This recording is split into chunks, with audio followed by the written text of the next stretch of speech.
چٹپٹ be be کی کہانی۔ بسم اللہ الرحمن الرحیم۔ ایک بی بی نصرانی تھی، گھر کی غریب اور گودی بھی اولاد سے خالی تھی۔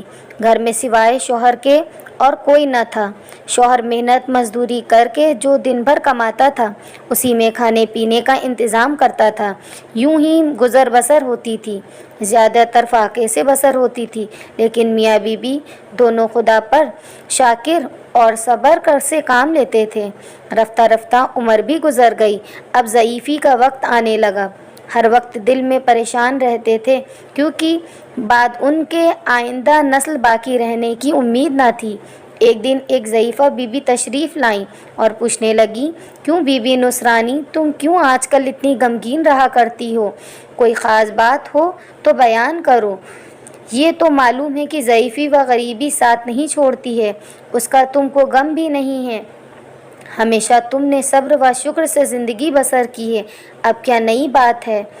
بیٹی نصرانی نے جواب دیا، بی بی کیا کہوں، قسمت کی بات ہے، غریبی تو غریبی ہی ہے، میں اس عمر تک اولاد سے بھی محروم ہوں۔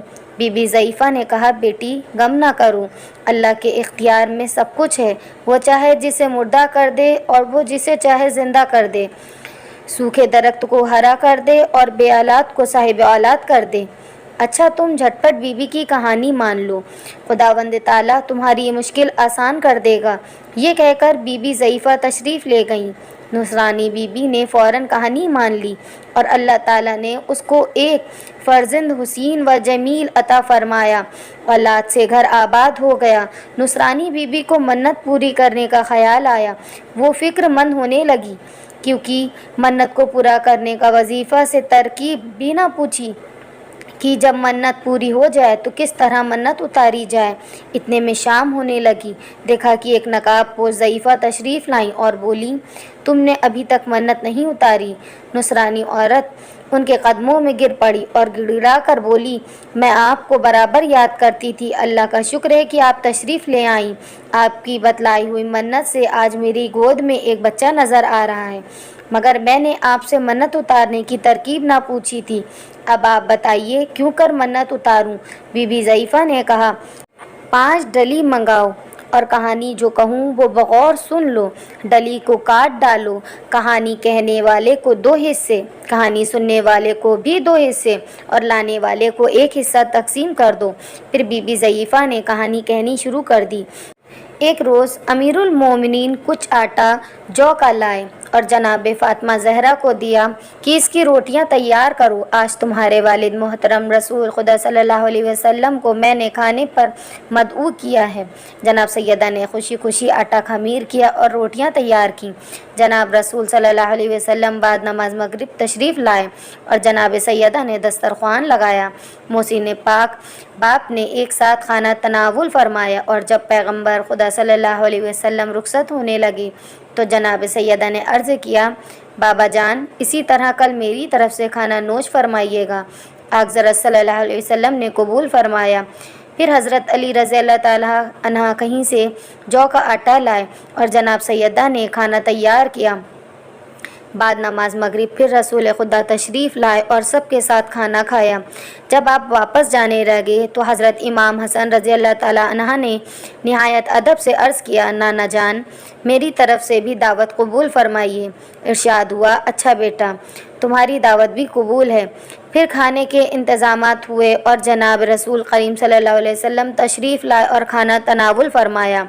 جب واپسی کا ارادہ کیا تو حضرت امام حسین رضی اللہ تعالیٰ عنہ نے ان کے گلے میں باہیں ڈال کر بولے، نانا جان کیا مجھے محروم رکھیں گے؟ نانا جان سمجھ گئے، فرمایا، بیٹا حسین تمہاری بھی دعوت قبول ہے۔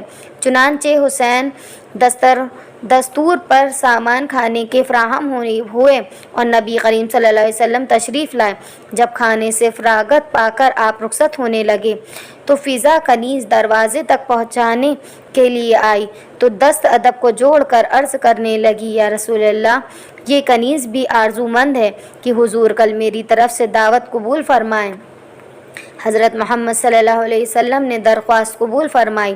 اتفاق سے فضا کو سامان خورد و نوش مہیا نہ ہو سکے، ادھر شام ہونے کو قریب آئی، مگر کسی سے اس سلسلے میں کوئی تذکرہ نہ کیا۔ رمضان المبارک کا مہینہ تھا۔ جب رسول خدا نماز مغرب سے فارغ ہو چکے تو جبریل امین نازل ہوئے اور فرمایا، اے حبیب خدا، آج آپ کا افطار فضا کنیز کے گھر پر ہے۔ رحمت للعالمین سرکار مدینہ فوراً روانہ ہو گئے، دروازے پر پہنچ کر دستک دی اور بآواز بلند بیٹی کو مخاطب کر کے فرمایا، اے بیٹی، تم پر سلام ہو۔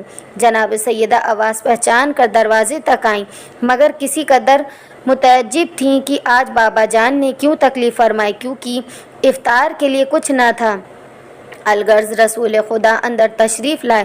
تھوڑی دیر کے بعد بیٹی سے بولے، اے پارا جگر فاطمہ، آج ہم فضا کے مہمان ہیں۔ جناب امیر حضرت علی رضی اللہ تعالیٰ عنہ نے فضا کو الگ بلا کر فرمایا، اے فضا، تو نے رسول خدا صلی اللہ علیہ وسلم کو کھانے کی دعوت دی لیکن ہم سے ذکر بھی نہیں کیا۔ فضا نے عرض کی کہ یا امیر المومنین، مجھے گھر کے حالات خوب معلوم ہیں، اسی لیے تذکرہ نہ کر سکی، سوچا تھا کہ میں خود انتظام کروں گی۔ یہ کہہ کر فضا نے وضو کیا اور گوشے میں جا کر 2 رکعت نماز حاجت ادا کی اور دونوں ہاتھ دعا کے لیے بلند کیے اور گڑ گڑا کر بولی، اے خالق، ہر بلندی و پشتی میں تیری حبیب کی بیٹی کنیز ہوں اور تیری حبیب کو اپنا مہمان کیا ہے۔ تو جانتا ہے کہ میں کیا ہوں، اسی لیے تجھے تیری کبریائی کا واسطہ دیتی ہوں کہ میری لاج رکھ لے اور اپنے محبوب اور ان کی آل پاک سے سرخرو کر دے۔ ابھی فضا دعا کر ہی رہی تھیں کہ سارا گھر کھانے کی خوشبو سے مہک اٹھا۔ پھر فضا نے دیکھا کہ پہلو میں خوان نعمت رکھا ہے۔ فوراً وہ خوان لے کر فضا حاضر خدمت بابرکت رسول خدا صلی اللہ علیہ وسلم کی ہوئی۔ جناب سید الانبیاء صلی اللہ علیہ وسلم نے دریافت فرمایا، فضا، یہ کھانا کہاں سے آیا ہے؟ فضا نے جواب میں عرض کیا، جس کے بھروسے پر میں نے حضرت صلی اللہ علیہ وسلم کو مدعو کیا تھا اسی نے بھیجا ہے، یعنی یہ طعام جنت سے آیا ہے۔ کہانی سننے اور پڑھنے کے آداب۔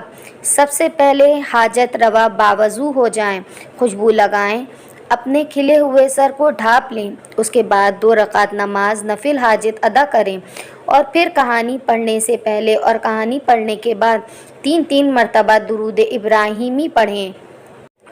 سننے والے باادب بیٹھیں اور یہ سمجھ لیں کہ آپ اس وقت جناب سیدہ معصومہ کے حضور میں حاضر ہیں۔ فضول اور لغو بات کو ترک کر دیں، ہنسی کو ضبط کریں۔ جب معجزہ بیان کیا جا رہا ہے تو خلوص دل سے سنیں اور شیرینی کو جو آپ کو تقسیم میں ملی ہے احترام کے ساتھ نوش فرمائیں۔